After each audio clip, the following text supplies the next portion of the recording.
Good morning. Welcome to Forex In Four. Today is November 11th, 2011. That's 11/11/11 for those of you who are, I guess, living in a box and not aware of that this date was coming up.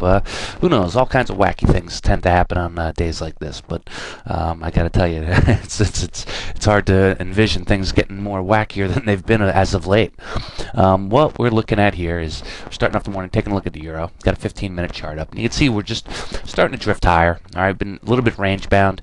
All right, what we have here is we actually have this support line that we drew yesterday. All right, this is actually, if we go back and let's look at this on, I think it's a 2-hour chart. You can see here that this level was an area of support for a while, and now we called it an area of resistance. So it's interesting at this level, 136, say 40, 50, something like that. What's going to happen here with the euro? It's could start behaving like a pivot and start to move around it. Yesterday we took a look at this move of the euro. Okay, we caught some of the pullback here. As it pulled back and just held the 61.8 retracement level. This is just on a short-term chart, so you got to realize with these Fibbo numbers that they're not, etched in stone levels of areas of support and resistance. But you can see that, choppy action. We gradually moved higher. Well, what's going on over there now? Well, what's not happening there? Let's see. So Greece is actually today voting on the new government. Okay, they came to an agreement on that yesterday. They elected this Papademos guy. He's a bit of a more of a business banking type person, ECB former member back in the day. So people are hopeful that he's going to be able to help Greece with their budgets and all of that. Now, Italy just approved the austerity measures in the upper house of Parliament. Now has to go to lower house for approval, but the upper house, the Senate, they just approved there. All right, and that's a good sign for the markets. Right now, markets are looking to move a little bit higher. We have oil higher, we have stocks higher to start the morning. All right, but again, it's the kind of thing where this euro thing is going to just drag on for a while, and until the ECB comes in and says, just sort of like the Fed did, all right, listen, we have a bazooka, we're going to be a buyer of last resort, we can do this, then the market's going to test these individual countries, and it's going to drag out, and it's going to be difficult for a while. Now, I understand that, the ECB, there's a lot of people claiming that they don't have the authority and it's illegal for them to do this. And, let's face it, at the end of the day, it's the kind of thing where these guys are either going to need to say, hey, wait a sec, we need to support this and let's not worry about the technicalities, or we got to end this now because this inaction is really just mucking things up, and that's really what's been happening in the market. So that's the euro USD. Just want to show you the pound here real quick. Pound has also been choppy as well, but it's just moving just a little bit lower here. All right, we're still under that 160 level. We're now just sitting up above 155. If I back it out just a little bit to 2-hour. You can see we're sort of near the bottom of the range here. We had this 1, 2, 3, 4 quadruple bottom, just under 159. So we're sort of near that. Now they had PPI index input numbers that came in this morning, and they all came in lower than expected. Which it's. Listen, is this going to be a world-beating number? Is this a number that markets should be moving on? Probably not. But when you think about it, if producer prices now are starting to lower, perhaps that's going to take away some of the effects of the inflation that they've been seeing. CPI data has been high in the UK for a while, and that's been the biggest complaint is that inflation's high over there. All right, they've got these austerity measures, which is causing government and the economy to slow down. All right, and the whole time the Bank of England's been saying, well, we're going to get deflation, we're going to get inflation down, lower, or maybe disinflation if you want to call it that. And it's going to happen, just that it hadn't been happening for a while. So maybe this is a sign that it's going to happen. So this might give them some room to do some more quantitative easing if that's what they so desire. So right now the tone on the B of E is definitely a little bit dovish, and they're looking to support the economy, and they're just waiting to see the numbers come in. We can talk about Australia here real quick. I'll just show you. And today's not a day where there's a lot of news happening, so everything's really just sort of floundering around here.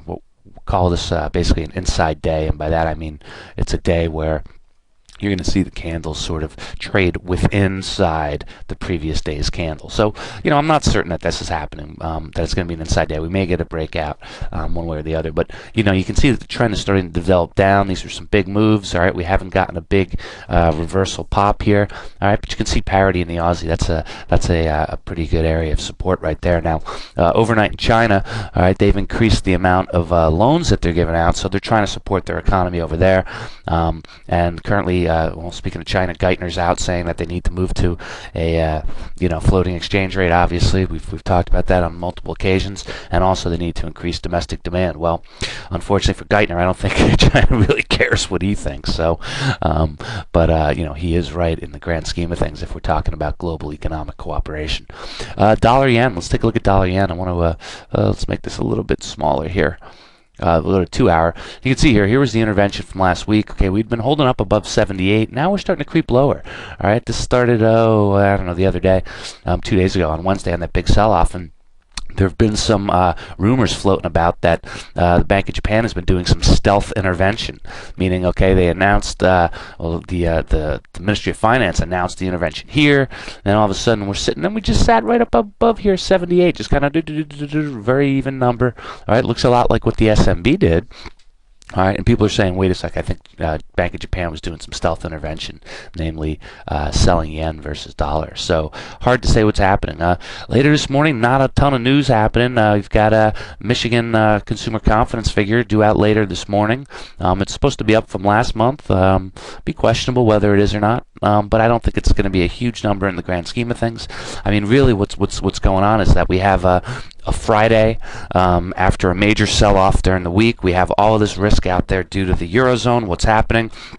All right, this whole Italian situation is, starting to come to a head, and now people are concerned about what's going to happen with the other debt-laden countries in the Eurozone, and if the contagion is going to spread, and if the ECB doesn't have the will nor the backbone to step up and step into the markets, what's that going to do to everything? And then as a result, what's that going to do to the global economy? All right, not to mention, here in the U.S., we're talking about this debt super committee. Now all of a sudden the rumors are starting to fly about this thing that it looks like it's ineffective, and that they're not getting things done, and that partisan politics are being played.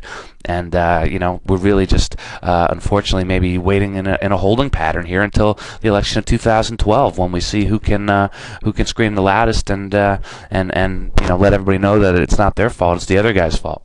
So if that's the case, that's going to be unfortunate for the U.S. economy going forward. So we are experiencing growth here.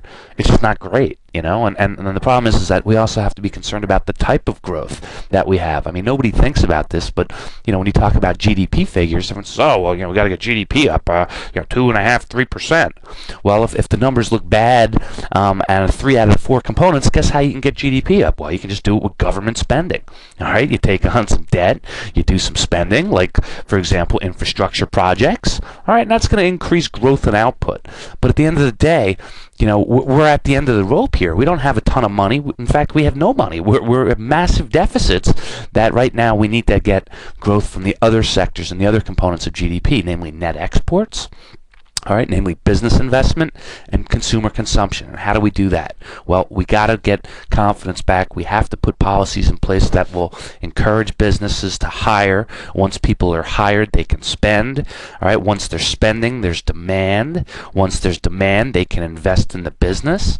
All right, and that takes care of 2 right there. And then net exports. What do we do about net exports? Well, talking about this Chinese currency peg would be a great start, because I think that's something that really hurts our exports. So anyway, those are some of the things that we're talking about. Today's going to be a light day. I'm hoping it's an inside day and we don't get much movement either way. I don't see how this consumer confidence number is going to take us anywhere, but that's what I've got. So have a nice weekend, folks, and good trading to all.